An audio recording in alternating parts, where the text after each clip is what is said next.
as much anymore. He's a little bit more flat-footed. And the thing about Danny Garcia, he is an excellent counterpuncher, a strong counterpuncher.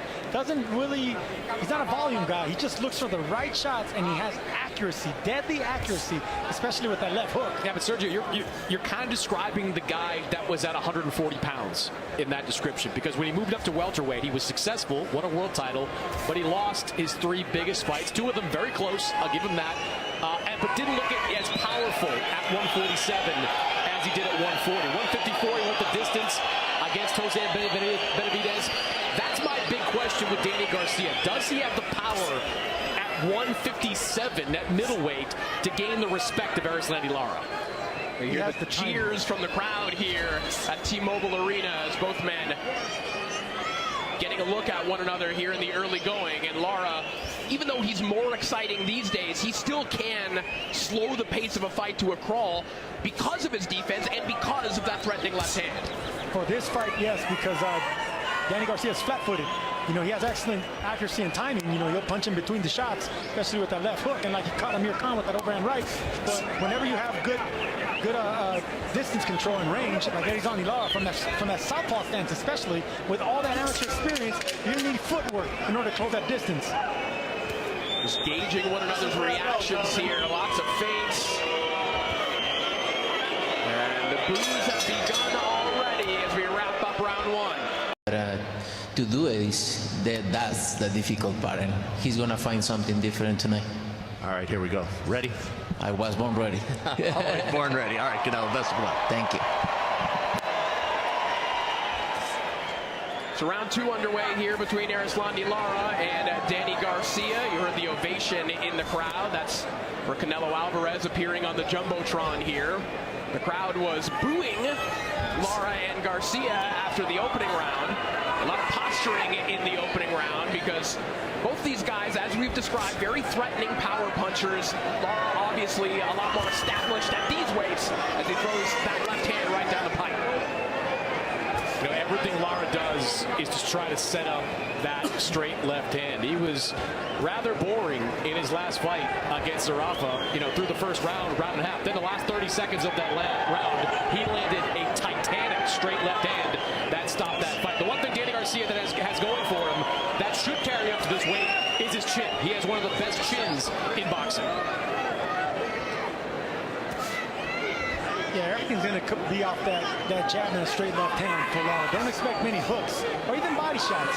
He's going to control everything at his pace when he wants to box, but I don't expect him to want to exchange with Garcia much. Well, Sergio, let's talk about Garcia for a second. We've referenced some of his laudable tools, that look-away left hook that he loves to throw, that sweeping right hand to the body.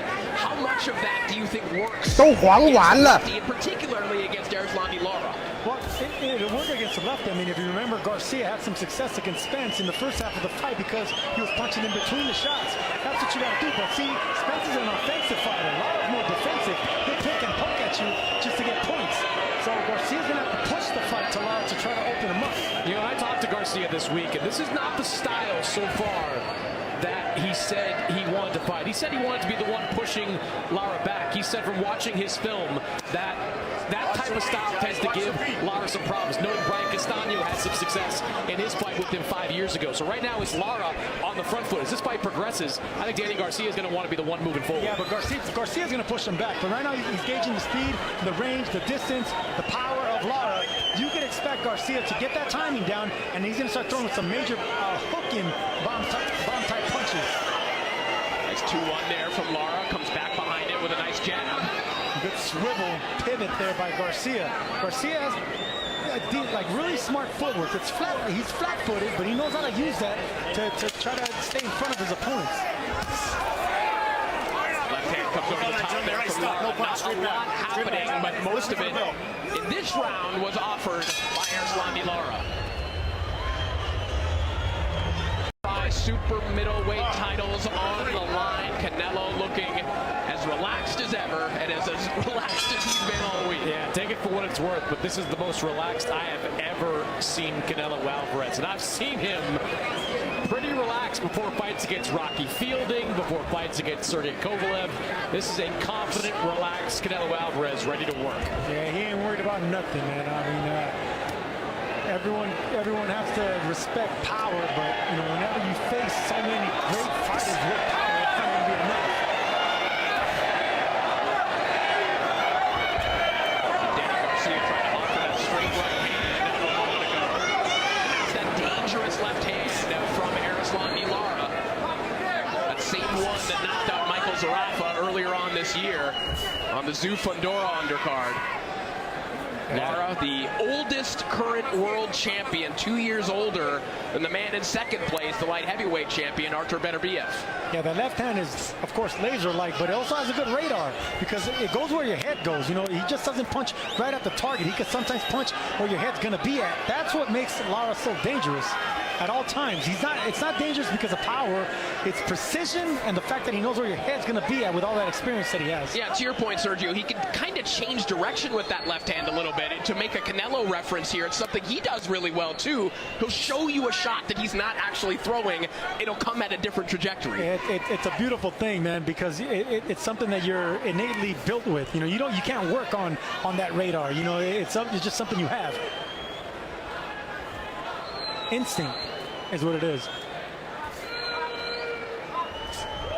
You know, as we start to kind of evaluate these early rounds, this is something we brought up already in the last fight involving Caleb Plant, is ring rust here. It not only is the first fight for Danny Garcia in the last 2 years, it's just his second fight in the last 4. He has been chronically inactive over the last 4 years, so he's got to be able to figure it out. Yeah, Chris, you've been around Danny Garcia throughout this week, and he's been dealing with stuff in his personal life as well. A little bit of a change to his camp. His father, Angel Garcia, suffered a stroke back in April, so there's some assistance in his camp for the first time in his career. Yeah, he remains very close with his father, no doubt about that. His father really helped him through some of the mental health issues that he said he's been battling over these last couple of years. Those two are inextricably linked, so it is good to see Angel Garcia still in his corner. Final 30 seconds here of round 3. As Garcia just seems to be struggling to negotiate the range against Erislandy Lara here. The length and that pesky jab, a well-timed right hand there from Lara, just keeping Garcia at bay. Yeah, without doubling and tripling your jab and foot speed, it's going to be a long night for Danny Garcia. He's going to stay at the end of that jab and keep losing rounds.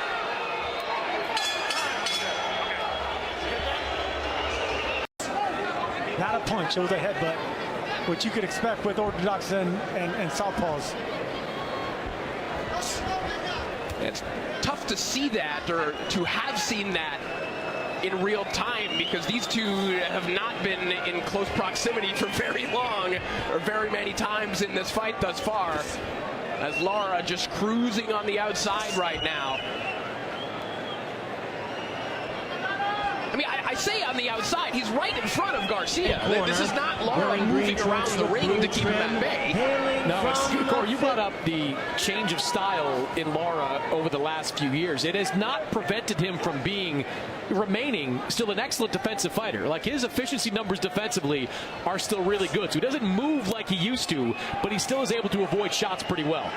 His left hand there by Lara. Sorry, go ahead, Sergio. It reminds me of another Cuban southpaw that fought well into his later ages, and that's Guillermo Rigondeaux. You know, Rigondeaux was excellent, sniper as well when he was younger. Everyone questioned his age, and we don't really know how old he was, but even when he was in there with big names, he was still able to slow down the pace with that straight left hand. We're trying to get people to watch a pay-per-view, Sergio. Can you not bring up Guillermo Rigondeaux? Come on. We love Rigo around here. We do? You might. I do. All right. Not surprising if there are stylistic similarities. Obviously, those two grew up together. They attempted to escape Cuba together at one point. Both eventually made their way out and made their way to the United States, where they have each had fantastic careers, and Erislandy Lara still continues today at the world level. You can always count on you, Corey, to have Guillermo Rigondeaux factoids at the ready. I just brought up Rigondeaux right now because that's what I'm seeing right now. A guy that's not really going to take chances, comfortable being on the outside with that jab, you know, occasionally throwing a straight left hand to get your opponent's respect, but not really doing much more. Doesn't take chances. Very disciplined, this style of Cuban boxing. And look, he can win this fight exactly this way. You hear the crowd starting to react. They're not happy with the way this fight is going. But this, you know, Erislandy Lara can do 12 rounds exactly like this. Danny Garcia can't be on the move. He has got to get on that front foot, and he has got to force the action, because this could be a shutout if something doesn't change. Boy, you see those total punches landed on your screen right now. Look at round 2. 0 punches landed for Danny Garcia. That does not happen very often, pitching an actual shutout in a particular round as Lara comes over the top of the left hand. I don't think that ever has happened, except I think it was Roy Jones Jr. when he fought Vinny Pazenzia. That was a long time ago. Listen for that bell, gentlemen. No punches landed in a round. I mean, that's as impressive as it gets, and you got to give credit, you know, to ring generalship and a beautiful jab. Garcia and I right on the same page when it comes to strategy. First thing he says to Danny Garcia in the corner, back him up. Don't fight moving around. You've got to put the pressure on him, and that's exactly what Danny Garcia needs to do to change the course of this fight. Well, I think even more telling, Chris, Angel Garcia asking his son, are you all right?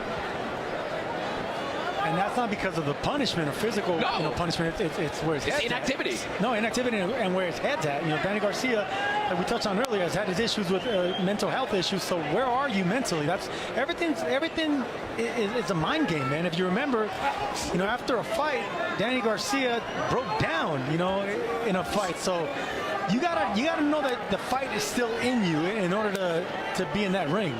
Well, Chris Mannix, how do you have this one scored so I've got far? it 4 rounds to none in favor of Erislandy Lara. It has been a dreadful fight up until this point, but it's been pretty easy to score most of these rounds, all of these rounds, for Erislandy Lara, who's been flicking that jab out there, following it up with the left hand, whereas Danny Garcia, you know, you can probably count on one hand the number of real punches he's landed in this fight. Well, it's interesting because Garcia has been talking about this particular fight for the better part of 2 years, and at this point in the fight you have to question why, because right now it's looking like you called it a dreadful fight. This is a dreadful style matchup for Danny at the moment. Yeah, you saw it just in that brief moment a few seconds ago.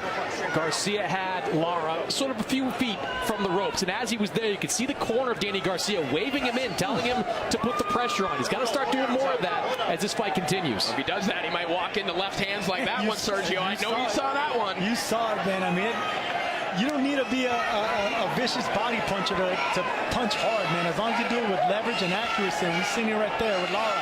It's just point A, point B, laser-like, and it lands perfectly on the chin.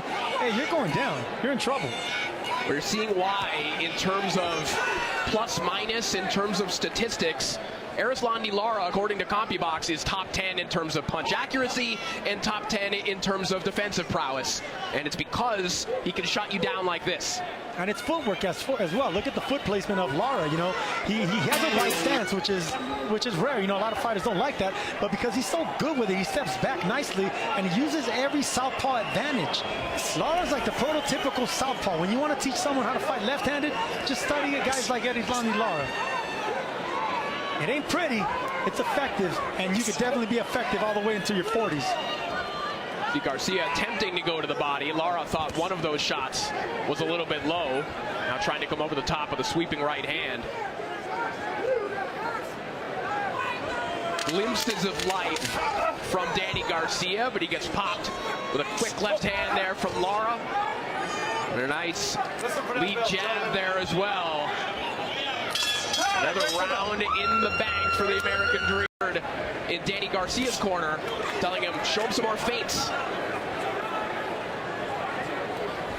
You know, at some point, Sergio, Garcia is going to have to put himself in harm's way. He's going to have to take some chances here and trust his chin a little bit, because this fight at this range is not going to work out for him. He's got to find a way to make this more of a physical firefight. Yeah, Lara's not going to want a physical fight. That's what you guys aren't getting. You can't put yourself in harm's way if every time you're trying to engage, Lara steps back and controls that. He extinguishes any type of fire whenever you're trying to build it. So I get it, easier said than done. You guys don't know. In order to beat a style like Lara, you need footwork, you need foot speed, you need jabs, you need to double, triple, quadruple your jab, backing him all the way to the ropes and just unleash and punch at anything. That's what Canelo did when he was being frustrated by Lara. He started banging him with the biceps, the elbows, anything that landed. That's what he was effective with. I think what Chris is referencing is a Jared Hurd type approach, where you're just going to zombie try and walk him down and absorb some shots to make Lara try to move to the ropes.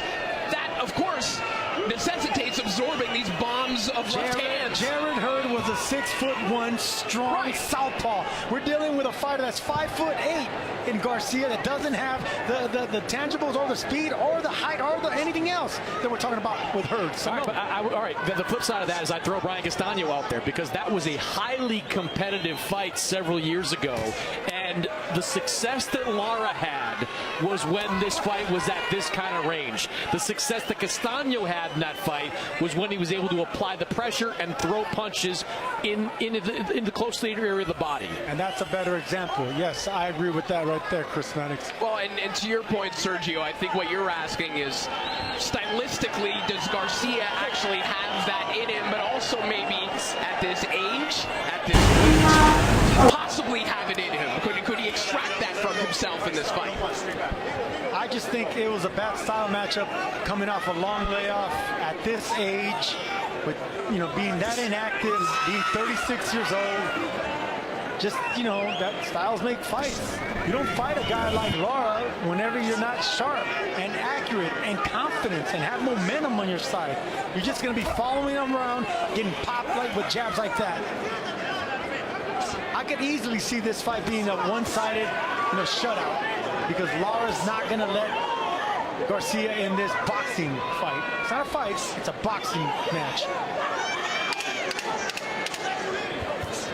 Final 10 seconds as Lara slips a body shot. Ole, and man. Again. He's like a matador right now, a Cuban matador.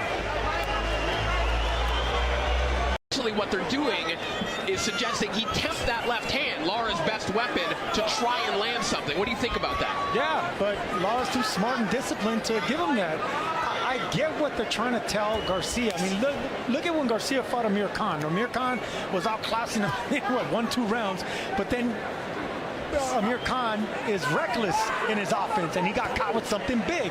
You can't be reckless with guys like Garcia, because one shot could change everything, and he has such good timing and accuracy that it could be from a left hand or right hand. He's going to catch you. He's going to catch you good, and from there the tide could change.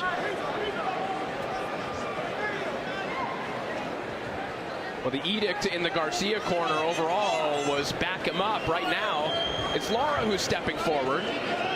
Yeah, because Lara has nothing to respect coming back from Garcia.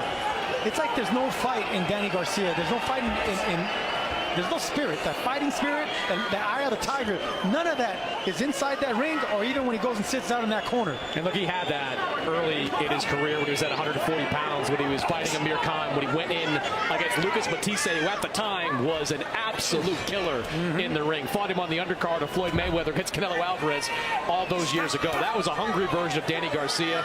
This is just a different one. And to touch on that Matisse fight, Chris, I mean, I was watching that fight, and that was a physical fight. And Matisse was a beast when it came to power. That was a physical fight that Garcia was able to pull out because of that fighting spirit, because he wanted to engage, and he found a way to win. I just don't see that hunger right now. I don't see that edge that fighters need. Saw the punch stats there a moment ago, 40-20. A football score in terms of landed punches right now. The middleweight division is dreadful right now. Somehow, this fight has turned out to be worse.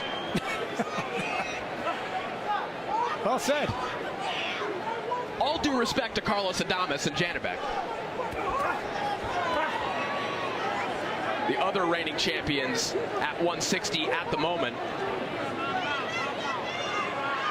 As the standstill continues here as we enter the final 30 seconds of round 7. I don't think you meant to be funny there, Corey, but the standstill continues is kind of a perfect encapsulation of what this fight is. Yeah, usually when I see fights like this or posturing like this, I call it fencing. You know, both these guys going back and forth, but there's only one guy that's fencing here, and that's Lara. The other guy's just, you know, not really taking chances to stab his opponent with anything. And only one sword is going forward right now, and it's in the hands of Erislandy Lara.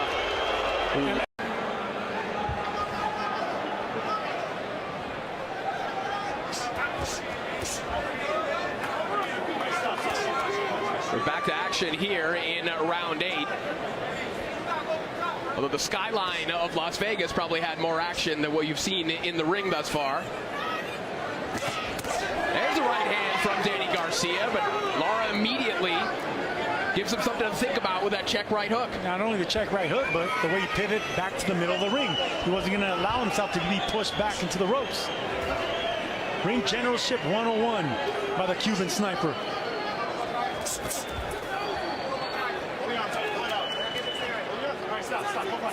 You know, Lara's very good when an opponent gets on the inside of planting that front foot and leaning all the way back, using that long torso to avoid a big shot. Yeah, Sergio, you've talked about the wide stance of Erislandy Lara and how it can be deceptive. You think you're in range, but you're not. Can you maybe elaborate on that? Well, it's all the front foot. It's all the front foot, and the only boxers that really get away with that are left-handers. So left-handers are the only ones that can actually use that angle to step back and do that. Orthodox fighters don't have that luxury. So you're seeing just a beautiful example of how to use your advantages as a left-handed fighter. And if you're Garcia, the way you nullify that is by, of course, jabbing your way in and throwing straight shots to the torso of boxers like this. That way they can stop from moving.